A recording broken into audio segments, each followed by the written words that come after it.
Assalamu alaikum. This is Mahabuba Meem, and today I'll give a presentation on the impact of human rights on the international community.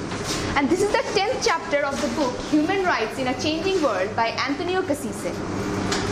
আজকের প্রেজেন্টেশনটার main উদ্দেশ্য হচ্ছে human rights কিভাবে international relations as well as law এবং community এগুলোর উপর influence করে সেগুলো সম্পর্কে সবাইকে জানানো। So let's start. First of all আমরা জানবো হিউম্যান রাইটস কি। হিউম্যান রাইটস এটা একটা বেসিক কনসেপ্ট যে হিউম্যান রাইটস বলতে আমরা কি বুঝি। আমরা অ্যাজ সিম্পলি বিং হিউম্যান, জন্ম থেকে মৃত্যু পর্যন্ত আমরা যেসব রাইট এনজয় করে আসছি এবং ফার্দার করব সেগুলোই আমাদের হিউম্যান রাইটস, মানে the basic rights we are entitled to as simply being human. Okay, this chapter is divided into 7 parts. The first one, reciprocity versus the demands of the community. Second, peoples and the behaviors as the subjects of the international community. Third, human rights and the rights of aliens. Fourth, techniques for creating international legal standard. Fifth, international supervision. Sixth, the international responsibility. And last, the law of warfare. Okay, so reciprocity versus the demands of the community. Human rights এবং self determination এই দুইটা fact যখন international কমিউনিটিতে recognition পায়নি তখন স্টেটসদের মধ্যে রেসিপ্রোসিটির সম্পর্ক ছিল। এখন রেসিপ্রোসিটি জিনিসটা কি? রেসিপ্রোসিটি হচ্ছে obligation to give when you receive, মানে তখন স্টেটসদের মধ্যে সেলফিশ একটা মোটিভ কাজ করতো যে কোনো স্টেটকে হেল্প করার পিছনে, মানে সেলফলেসলি কেউ কাউকে তখন হেল্প করতো না, মানে এটা ছিল একটা গিভিং অ্যান্ড রিসিভিং সাইকেল যে আমাকে কেউ হেল্প প্রোভাইড করলে আমি তাকে ইন দ্যাট কেস হেল্প করতে বাধ্য থাকতাম। বাট যখন হিউম্যান রাইটস এবং সেলফ ডিটারমিনেশন এই দুইটা জিনিস ইন্টারন্যাশনাল রিকগনিশন পায় তখন state had to look beyond their selfish motive. তাদেরকে তাদের সেলফিশ মোটিভটা বাদ দিয়ে ডিমান্ডস অফ দ্য পিপল দেখতে হয় যে তাদের স্টেটের সিটিজেন কি চাচ্ছে, তাদের কি demands, and people could make demands on the states yet they had nothing to give. মানে স্টেটসদের তখন কিছুই দেওয়ার ছিল না, উল্টো তারা তাদের নিজস্ব স্টেটের উপর ওই স্টেটের সিটিজেন হিসেবে ডিমান্ডস দিতে পারত।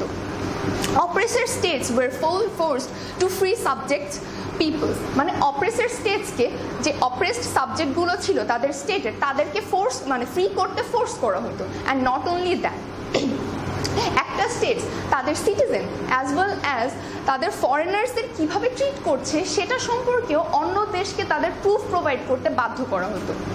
সো এইভাবেই এই লিগাল নেটওয়ার্কটা রেসিপ্রোসিটিটাকে ধীরে ধীরে ডিমিনিশ করে দেয়। Okay. The second one, people and behaviors as the new subjects of the international community. আগে peoples and behaviors শুধুমাত্র তার সভারেন স্টেটেরই সাবজেক্ট ছিল, বাট ইন্টারন্যাশনাল কমিউনিটি এটা প্রপোজ করে people and behaviour from now on will be the new subjects of the international community. তার মানে people's and বিহেভিয়ারকে এখন international একটা রিকগনিশন দেওয়া হয়, যার ফলে কোনো একটা স্টেটের সাবজেক্টসের যদি হিউম্যান রাইটস ভায়োলেট করা হতো then a third party could now intervene, যে থার্ড পার্টি ইন্টারভেন করে সে ভায়োলেন্সটাকে স্টপ করার রাইট রাখে।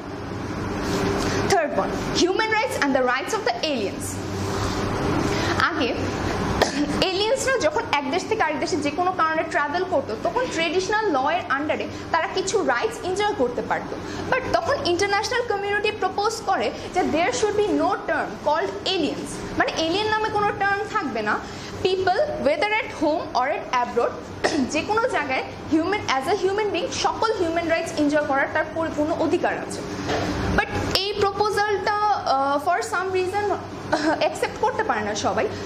অ্যাজ ফর এক্সাম্পল ডেভেলপিং কান্ট্রিজরা তখন রিজন দেখায় যে তাদের সিটিজেনের পাশাপাশি বাইরের দেশের মানুষরা এসে যদি তাদের ন্যাচারাল রিসোর্স বা অন্য যে কোনো রিসোর্সের উপর ওইভাবে এনজয় করতে থাকে তো তাদের বাকি যে ন্যাচারাল রিসোর্স বা রিসোর্সেস আছে সেগুলো থাকবে না। সো এই কারণে ডেভেলপিং অ্যান্ড পোর কান্ট্রিজরা শার্পলি এই প্রপোজালটাকে রিজেক্ট করে দেয়। Okay, techniques for creating international legal standard. The International Court of Justice remarked that states are bound to observe certain obligations towards the whole international community.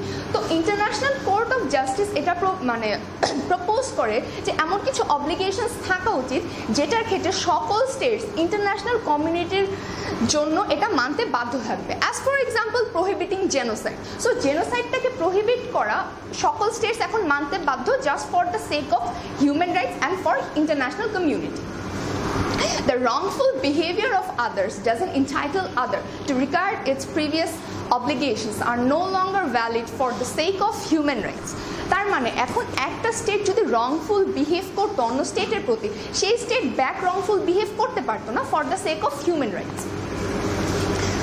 International supervision, আগে human rights এবং self determination এই দুটো term সামনে আসার আগে প্রত্যেকটা state independent সুপারভিশনের পাওয়ার রাখতো।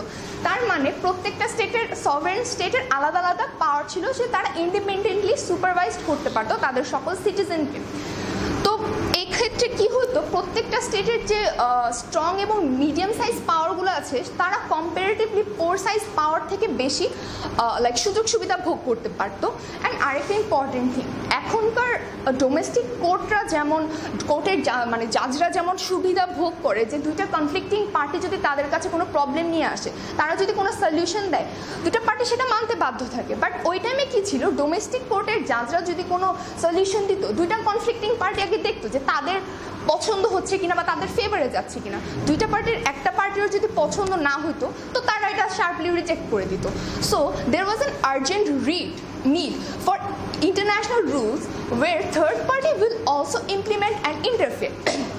মানে কোনো সলিউশন বা কোনো ধরনের ভার্ডিক্ট ইম্পোজ করার জন্য একটা থার্ড পার্টি ইন্টারভের আর্জেন্ট হয়ে পড়ে। So a number of mechanism were developed to ensure rules are respected. So বিভিন্ন ধরনের মেকানিজম ডেভেলপ করা হয়েছিল যার ফলে সকল রুলসকে রেসপেক্ট করা হতো, এবং এর ফলে কি হয়, প্রত্যেকটা individual has a right to be heard. এখন প্রত্যেকটা ইন্ডিভিজুয়াল তার জাস্টিস সম্পর্কে কথা বলতে পারতো as a right of human being. Okay, international responsibility. Earlier individual states had to take law into their own hands. তার মানে একটা স্টেটের প্রতি আরেকটা স্টেট যদি কখনো ইন্টেনশনালি বা আনইনটেনশনালি কোনো রংফুল বিহেভ করতো, সো এটা শুধুমাত্র ভিকটিম স্টেটস, অ্যাকিউজ স্টেটস আর অথর, ওদের মধ্যে একটা পার্সোনাল কনসার্ন থাকতো যে ওদের ব্যাপারে এটা তারা যে কোনোভাবে সলভ করে নেবে। So eক্ষেত্রে ইন্টারন্যাশনাল যে কমিউনিটির human rights played a part in diminishing the role of damage in the idea of wrongful act under international law. তো ড্যামেজের যে আইডিয়াটা ছিল আগে রংফুল অ্যাক্টের, যে এটা তাদের মধ্যে একটা পার্সোনাল ব্যাপার থাকবে যে ভিকটিম স্টেট আর অ্যাকিউজ স্টেটের মধ্যে, এই জিনিসটা হিউম্যান রাইটস আস্তে আস্তে ডিমিনিশ করে দেয়। বিকজ এখন states commit a breach of particularly important rules, their wrongful behavior is concern of the whole international community. তার মানে এখন যদি দুইটা স্টেটের মধ্যে কোনো ধরনের প্রবলেম চলতে থাকে বা একটা স্টেট যদি আরেকটা স্টেটের প্রতি কোনো রংফুল বিহেভ করে, তো এটা শুধুমাত্র তাদের প্রাইভেট কনসার্ন না, হোল একটা ইন্টারন্যাশনাল কমিউনিটির কনসার্ন যে কোনো একটা স্টেটের মধ্যে প্রবলেম চলছে। যেমন অ্যাজ ফর এক্সাম্পল, দুটা স্টেটের মধ্যে যদি এখন ওয়ার হয়, শুধুমাত্র দুইটা স্টেটের মধ্যে সীমিত থাকে না, বাইরের থার্ড পার্টি এখন ইন্টারভেন করতে পারে ওয়ারটা বন্ধ করার জন্য for the sake of human rights. Last, the law of warfare. The law of warfare prohibited the use of weapons that caused unnecessary suffering. মানে weapons-এর ইউজ প্রহিবিট করা হয়েছিল যেগুলো আননেসেসারি সাফারিং ক্রিয়েট করে। এখন আননেসেসারি সাফারিং জিনিসটা কি? Suffering that is not justified. So এইসব ক্ষেত্রে ওয়েপেনের use international community sharply prohibit করে, and many of the rules concerning prisoners of war insisted on their receiving proper and humane treatment. তার মানে ওয়ার ক্রাইমসের যে প্রিজনার্সগুলোকে আগে নেওয়া হতো, তো জাস্ট বিকজ দেয়ার প্রিজনার্স তাদের সাথে খুবই ইনহিউম্যানি বিহেভ করা হতো, বিকজ তখন একটা মেন্টালিটি ছিল যে দেয়ার প্রিজনার্স, তো they have no right to be treated as human beings. So এই কারণে তাদের সাথে খুব ইনহিউম্যানি বিহেভ করা হতো। বাট দেন ইন্টারন্যাশনাল কমিউনিটি এটা প্রপোজ করে যে as being human, apart from prisoners, as being human তাদের প্রত্যেকটা রাইট আছে হিউম্যানি ট্রিটমেন্ট এবং প্রপার ট্রিটমেন্ট পাওয়ার, এবং এটার সাথে সাথে universal jurisdiction of war crimes এবং ক্রাইমস অ্যাগেন্স্ট হিউম্যানিটি, এই দুটার ক্ষেত্রেও ইন্টারন্যাশনাল কমিউনিটি ইন্টারফেয়ার করা স্টার্ট করে। ওকে, হিউম্যান রাইটস ইন্টারন্যাশনাল কমিউনিটিতে এত বড় একটা ডিসরাপটিভ এফেক্ট ফেলেছে, এরপরও if you look around we can see যে এখনও মিসডিস চলছে, বিভিন্ন ব্রুটাল কাজকর্ম, বিভিন্ন ওয়ার্স চলছে। এটার কারণ কি? এর কারণ হচ্ছে যে ন্যাশনাল ইন্টারেস্ট এবং geopolitical strategy still determine the behaviour of the state. যে স্টেটের বিহেভিয়ারটা এখনও জিওপলিটিক্যাল স্ট্র্যাটেজি আর ন্যাশনাল ইন্টারেস্ট মানে রেসিপ্রোসিটির যে জিনিসটা ছিল, যে সেলফ মোটিভ, প্রত্যেকটা স্টেট এখনও এটা থেকে পুরোপুরিভাবে বের হয়ে আসতে পারেনি। মানে হিউম্যান রাইটস এবং সেলফ ডিটারমিনেশন এটা যে একটা নতুন ইনফ্লুয়েন্স নিয়ে আসছে, এটা আগের যে ওল্ড ট্রেডিশনাল মেকানিজম এটার সাথে পুরোপুরিভাবে রিপ্লেস করতে পারেনি। But still it's hope that the principle of self determination and the human rights ideology will one day stop all the misdeeds. Okay, এর সাথে আমি আমার প্রেজেন্টেশনের লাস্টে চলে আসছি, and I would like to thank author Antonio Cassese for his brilliant piece of work on the international impact of human rights in the international community, and thank you all for enduring me throughout this presentation.